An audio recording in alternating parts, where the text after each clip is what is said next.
Charlie Higson, tell me all about your podcast, please. Well, my podcast, and it's mine, is called Willy Willy Harry Stee, Charlie Higson's History of the Monarchy. And it does what it says. It is a linear, old school narrative history of. Now, it's really tricky because I can't call it the British monarchy and I can't call it the English monarchy, because the British monarchy would include all the other Scottish kings before James I and the Irish kings and the Welsh kings or princes. And I can't call it English because we were only out, and I can't call it English because our monarchy was only English up to and including Elizabeth I. Once James I had to be imported from Scotland, it was the monarchy of Great Britain, of England, Scotland, Wales. And it was then, I think, in the 1700s that officially Ireland was brought into it. So it's a complicated thing. Sorry, I've gone off on a complete tangent. So I just call it the history of the monarchy.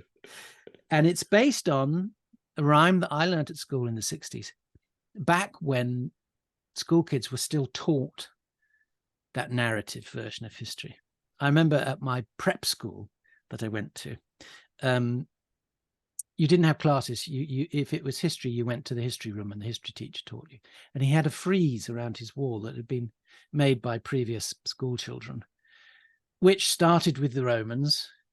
And, you know, there were colourful pictures and dates. And it went through the history from the Romans right the way up to Elizabeth II.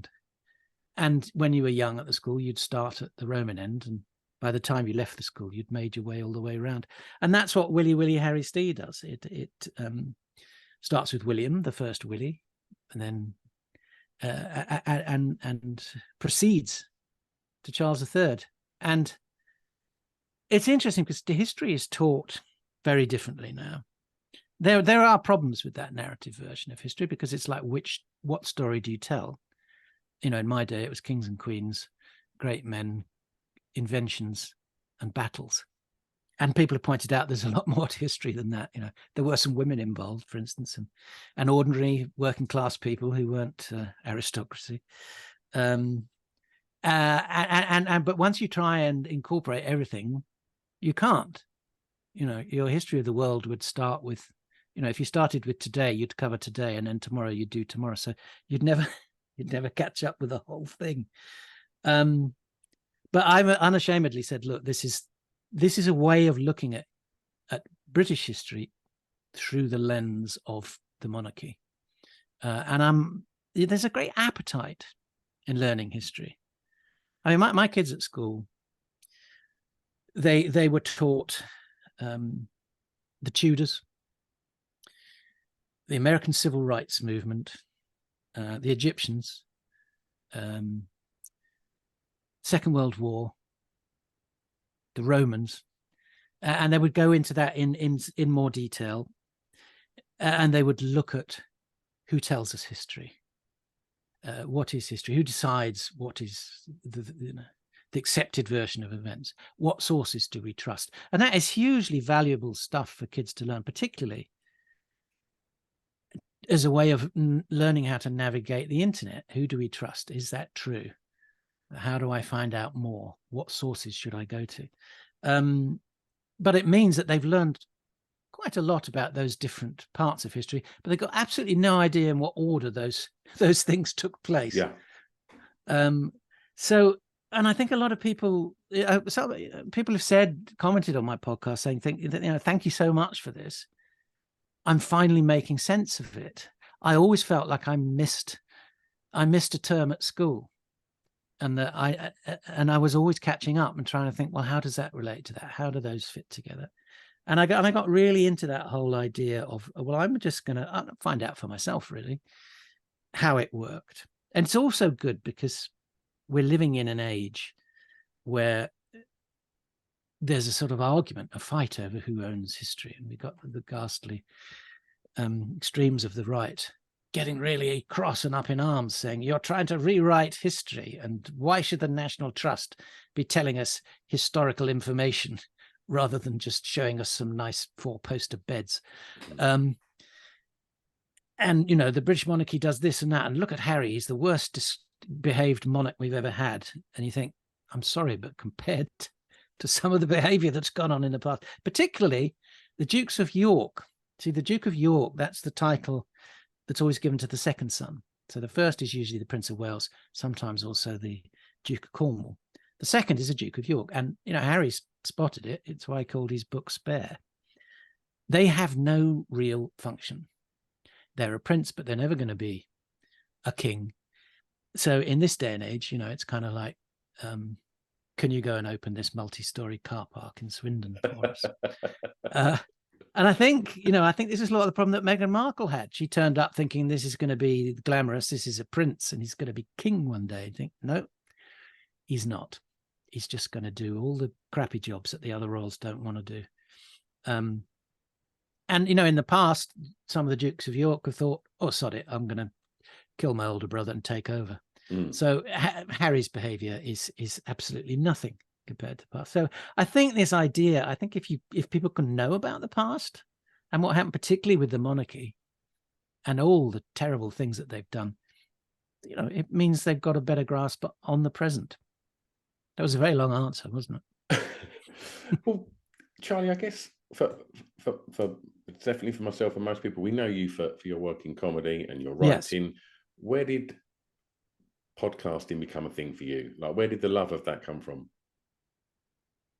It came from my love of talking at great length about things and telling people, my love of mansplaining.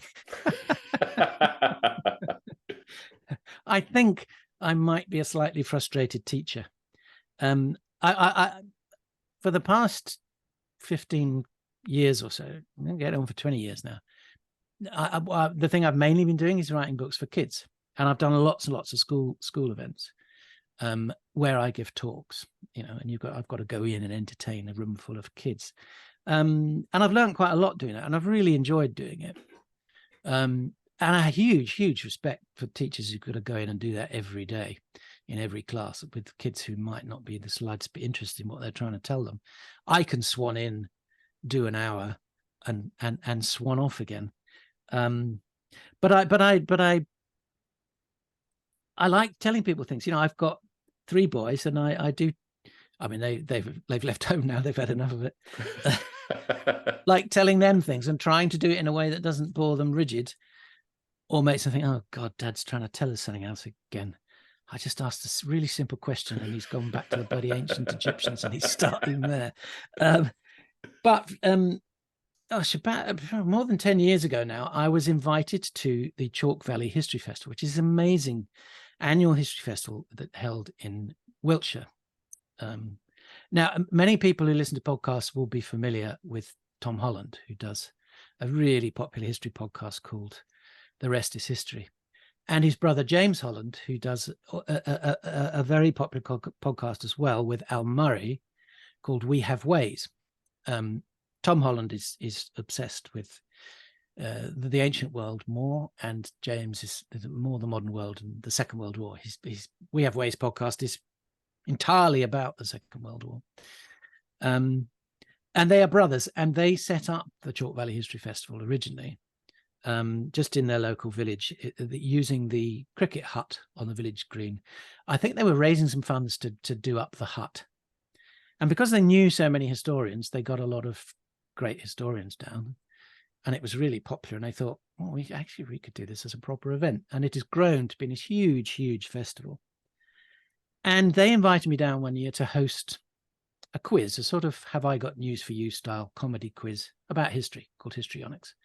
And there's always an amazing lineup of historians there, including people like Ian Hislop and Dan Snow, and so people who understand about entertaining a crowd. And it's always, I think, always the first event to sell out. It's a very popular event, and so I've been hosting that every year since. But also, I said the first year, I said, look, while I'm here, I'll do a talk of some sort. And I was working on some young James Bond books. And I said, look, well, I could do a book about the origins of James Bond, the history of James Bond, where it all came from. Ian Fleming, his work in naval intelligence in the Second World War, whatever. It is history, And I really enjoyed that. So every year I do a family-based talk as well. And I've covered lots of things. And one year I did a talk called The Death of Kings, which was how every single one of our monarchs died as a way of looking at history. And I thought, I could do more with this. I'd like to do more with this. And it expanded from there. During lockdown, I relearned Willy Willy, Harry Stee, Harry Dick John, Harry 3, 1, 2, 3, Ned's, Richard 2, Henry's 4, 5, 6, then who? Edward's 4, 5, Dick the Bad, Harry's Twain, and Ned the Lad. Mary, Bessie, James of Vane, Charlie, James again. William and Mary, Anna Gloria, 4 Georges, and Victoria. Then comes Edward, George, and Ned the 8th, quickly goes and abdicates. Then Georgie 6 and Lizzie 2 and Charlie next to see us through. It's a great piece of doggerel and a good way of learning the history, how they all fit together, the kings. Very useful in pub quizzes. Yeah. Because monarchy is a great one with pub quizzes because they sort of fit into kind of lists and things. Yeah. Oh, we've got 6 Georges. We can do a lot on that. But I thought, I want to know who these people are exactly, beyond how they died. More about them and how they fit together and how we get from one to the other, and how English history gets from William the Conqueror to the present day. So each episode I talk for about half an hour, and then I get a proper historian on for half an hour to talk. And it's been great. I've had some brilliant historians on. They've all been brilliant, and I've learned a lot from them. And I think it's quite a good format that, it's me telling you stuff. And I'm, I am from a comedy background. I make it entertaining, but mainly is I want to tell people stuff. I mean, it's Friday today, and I believe episodes drop every Friday. Is that right?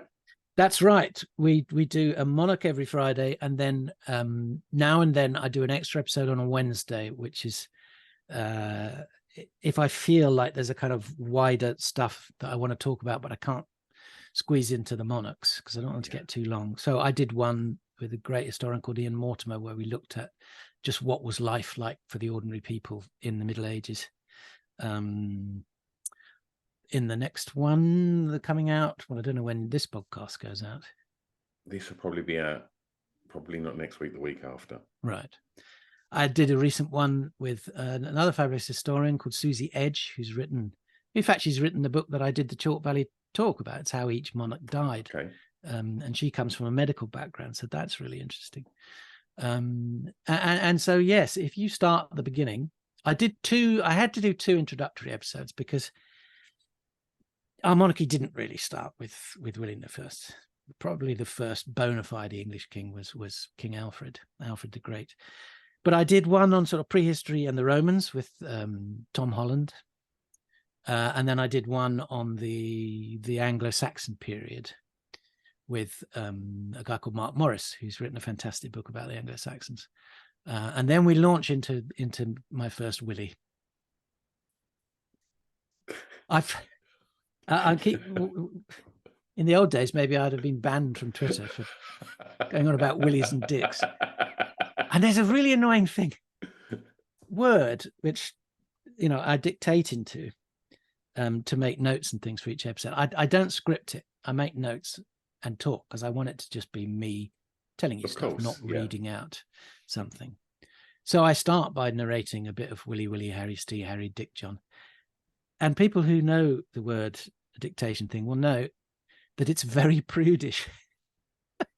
and I'm constantly having to put the dicks back in and get rid of the asterisks. Oh, fantastic. And if people want to listen to it, Charlie, it's wherever you listen to a podcast. It's not restricted to anything. It's totally free, although I must work out a way of monetizing it. Yes, if you listen to podcasts, it's very, very easy. Either put in Charlie Higson or Willy Willy Harry Stee, and it will take you there. And you have many, many hours of happy listening. And if you stick with it, I started spring 23. I'll get to Charles III probably spring 24, around about the same time. And if you listen to that whole thing, you will have a complete history of the United Kingdom of Great Britain and Northern Ireland. Fantastic. Charlie Higson, thank you. Well, thank you for having me.